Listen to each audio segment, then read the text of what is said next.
श्री स्वामी समर्थ. स्वामी महाराज तुमच्या सर्व चांगल्या इच्छा पूर्ण करो ही स्वामींच्या चरणी प्रार्थना करते आणि आजच्या या नवीन व्हिडिओला सुरुवात करते. येत्या 9 ऑगस्टला म्हणजे शनिवारी आलेले आहे श्रावण पौर्णिमा. प्रत्येक महिन्यामध्ये पौर्णिमा तिथी येते आणि प्रत्येक पौर्णिमेचे महत्त्व हे देखील वेगवेगळं असतं. श्रावण महिन्यात येणाऱ्या पौर्णिमेला विशेष महत्त्व आहे, कारण या दिवशी रक्षाबंधन हा सण आपण साजरा केला जात असतो. या श्रावण पौर्णिमेलाच नारळी पौर्णिमा असं देखील म्हटलं जातं.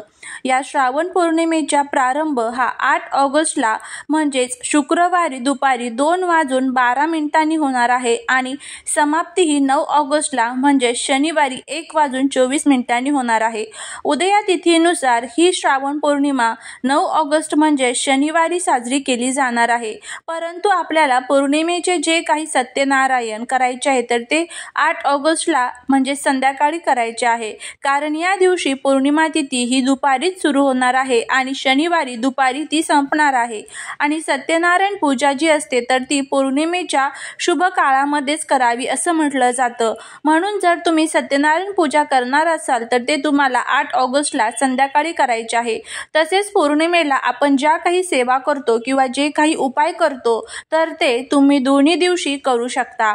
जर तुम्ही 8 ऑगस्टला म्हणजे शुक्रवारी हे उपाय करणार असाल तर दुपारी 2:12 नंतर तर हे शनिवारी तुम्ही संपेपर्यंत कधीही करू शकता. या श्रावण पौर्णिमेचे धार्मिक महत्त्व प्रामुख्याने समुद्र देवतेची कृतज्ञता व्यक्त करणे आणि मासेमारी करणाऱ्या कोळी बांधवांचे समुद्रातील संकटांपासून संरक्षण व्हावे यासाठी केले जाते. या दिवशी वरुण देवतेची पूजा करून समुद्र शांत राहण्यासाठी नारळ अर्पण केला जातो आणि म्हणूनच या पौर्णिमेला नारळी पौर्णिमा असे म्हटले जाते.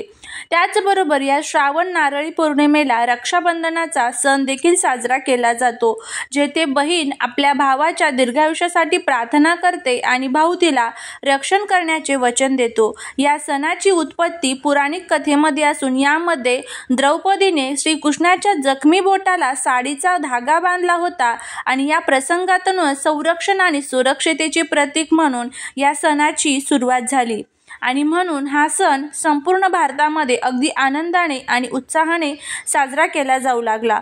धार्मिक दृष्टीने हा दिवस अतिशय महत्त्वाचा आणि शुभ असल्यामुळे या दिवशी काही प्रभावी उपाय आणि सेवा देखील केल्या जातात. आज या व्हिडिओमध्ये मी तुम्हाला एक अतिशय प्रभावी असा एक उपाय सांगणार आहे. उद्या श्रावण नारळी पौर्णिमा. या दिवशी तुम्हाला आपल्या घरामध्ये या झाडाचं एक पान घेऊन यायचं आहे. हा उपाय केल्याने सर्व कामात यश मिळेल, घरामध्ये पैसा येईल, लक्ष्मीच्या कृपेने 7 पिढ्यांचं दारिद्र्य नष्ट होऊन वर्षभर आर्थिक भरभराट होईल. फक्त 24 तासातच घरातील इडापिडा नजरबाधा संपेल. असा हा पानाचा उपाय कसा करायचा, कोणत्या वेळेत करायचा याबद्दलची संपूर्ण माहिती आज या व्हिडिओमध्ये मी तुमच्यासोबत शेअर करणार आहे. त्यामुळे तुम्ही हा व्हिडिओ स्किप न करता शेवटपर्यंत पाहत राहा. चॅनलवरती नवीन असाल तर सबस्क्राईब करा आणि असेच माहितीपूर्ण नवनवीन व्हिडिओ बघण्यासाठी बेल आयकॉनलाही प्रेस करा, म्हणजे जेव्हा कधी मी नवीन व्हिडिओ अपलोड करेल त्याचं नोटिफिकेशन सर्वात अगोदर तुम्हाला भेटेल आणि तुम्ही एक पण व्हिडिओ मिस करणार नाही. आज या व्हिडिओमध्ये मी तुम्हाला जो उपाय सांगणार आहे तर हा उपाय तुम्ही या श्रावण पौर्णिमेला 8 ऑगस्टला किंवा 9 ऑगस्टला या दोन्ही दिवशी करू शकता. जर तुम्ही 8 ऑगस्टला म्हणजे शुक्रवारी हा उपाय करणार असाल तर तो तुम्हाला दुपारी 2 नंतर करायचा आहे, कारण 2 नंतरच ही पौर्णिमा तिथी जी आहे तर ती चालू होणार आहे. आणि जर तुम्ही शनिवारी करणार असाल तर शनिवारी दिवसभरामध्ये अगदी सकाळपासून ते संध्याकाळपर्यंत कधीही तुम्ही हा उपाय करू शकता. आपण आपल्या हिंदू धर्मामध्ये झाडांना विशेष महत्त्व देत असतो. झाडांमध्ये एक दैवी शक्ती असते.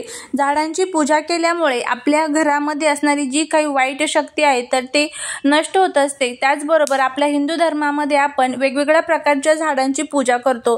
त्यामध्ये वड असेल, पिंपळ असेल, बेलाचं झाड असेल, शमीचं झाड असेल, अशा वेगवेगळ्या प्रकारच्या झाडांची आपण पूजा करतो. कारण का, अशी मान्यता आहे की त्या झाडांमध्ये साक्षात देव जे आहे तर ते निवास करत असतात आणि त्या झाडांची पूजा केल्यामुळे साक्षात त्या देवांचा आपल्यावरती आशीर्वाद राहतो. भगवान विष्णू म्हणतात स्वतः एक पिंपळ वृक्ष आहे. बेलाच्या झाडामध्ये महादेव निवास करतात. शमीच्या झाडामध्ये 33 कोटी देवी देवता निवास करत असतात. शनिदेवाची कृपा सुद्धा शमीच्या झाडामध्ये असते.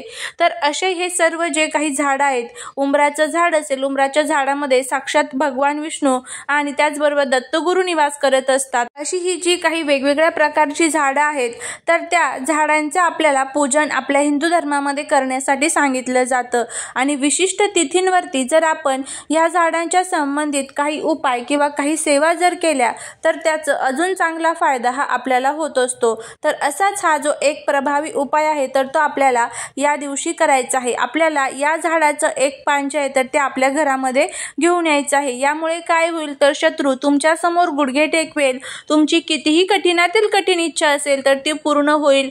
त्याचबरोबर घरामध्ये अखंड लक्ष्मी नांदेल आणि माता लक्ष्मीची भरभरून कृपा आपल्या घरावरती होईल. आता हा उपाय कसा करायचा, कोणत्या वेळेमध्ये करायचा याबद्दलची सविस्तर माहिती आज या व्हिडिओमध्ये मी तुमच्याबरोबर शेअर करणार आहे. त्यामुळे व्हिडिओ हा स्किप न करता शेवटपर्यंत पाहत राहा. चॅनलवरती नवीन असाल तर सबस्क्राईब करा आणि असेच माहितीपूर्ण नवनवीन व्हिडिओ बघण्यासाठी बेल आयकॉनलाही प्रेस करा. म्हणजे माझ्या सर्व नवीन व्हिडिओंचं नोटिफिकेशन तुम्हाला मिळेल आणि तुम्ही एक पण व्हिडिओ मिस करणार नाही. त्याचबरोबर कमेंटमध्ये जय माता लक्ष्मी लिहिला अजिबात विसरू नका, जेणेकरून माता लक्ष्मीची तुमच्या कुटुंबावरती, मुलांवरती अगदी भरभरून कृपा होईल. या दिवशी तुम्हाला काय करायचं आहे तर सकाळी लवकर उठायचं आहे. त्यानंतर आंघोळीच्या पाण्यामध्ये थोडेसे काळे तीळ टाकून तुम्हाला आंघोळ करायची आहे. आपली रोजची जी काही देवपूजा असेल तर ती विधिवत करून घ्यायचं आहे. उंबरट्यावरती हळदीचं लेपन द्यायचं आहे. त्याचबरोबर तुम्हाला एक तांब्याभर पाणी घ्यायचं आहे. थोडंसं तुम्हाला एका वाटीमध्ये दूध घ्यायचं आहे. त्या दुधामध्ये एक बेलाचं पान जे आहे तर ते तुम्हाला ठेवायचं आहे. थोडेसे काळे तीळ सुद्धा तुम्हाला त्या दुधामध्ये टाकायचे आहे. हे सर्व साहित्य घेऊन तुम्हाला तुमच्या आजूबाजूला जिथे कुठे पिंपळाचं झाड असेल त्या पिंपळाच्या झाडाजवळ जायचं आहे आणि पिंपळाच्या झाडापाशी तुम्हाला हा जो उपाय आहे तर तो करायचा आहे.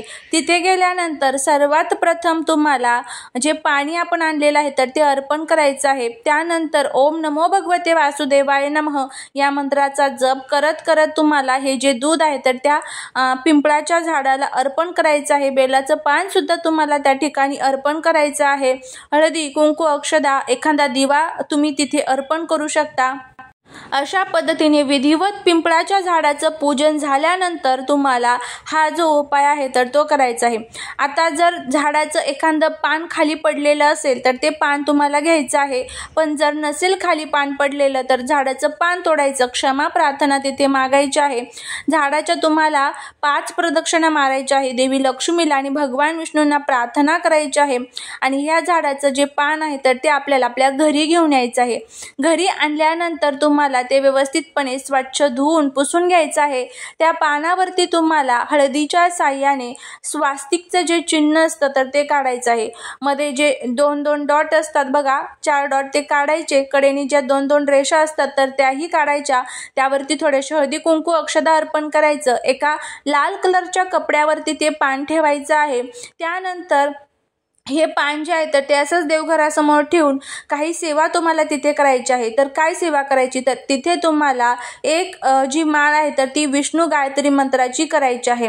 आणि तुमची जी काही इच्छा असेल मग ती इच्छा तुम्हाला व्यक्त करायची आहे. पैशांच्या संबंधित असेल, नोकरीच्या संबंधित किंवा इतर तुमची जी काही इच्छा असेल ती इच्छा व्यक्त करायची. आणि हे जे पान आहे तर ते तुम्हाला तुमच्या पर्समध्ये, पाकिटामध्ये ठेवायचं.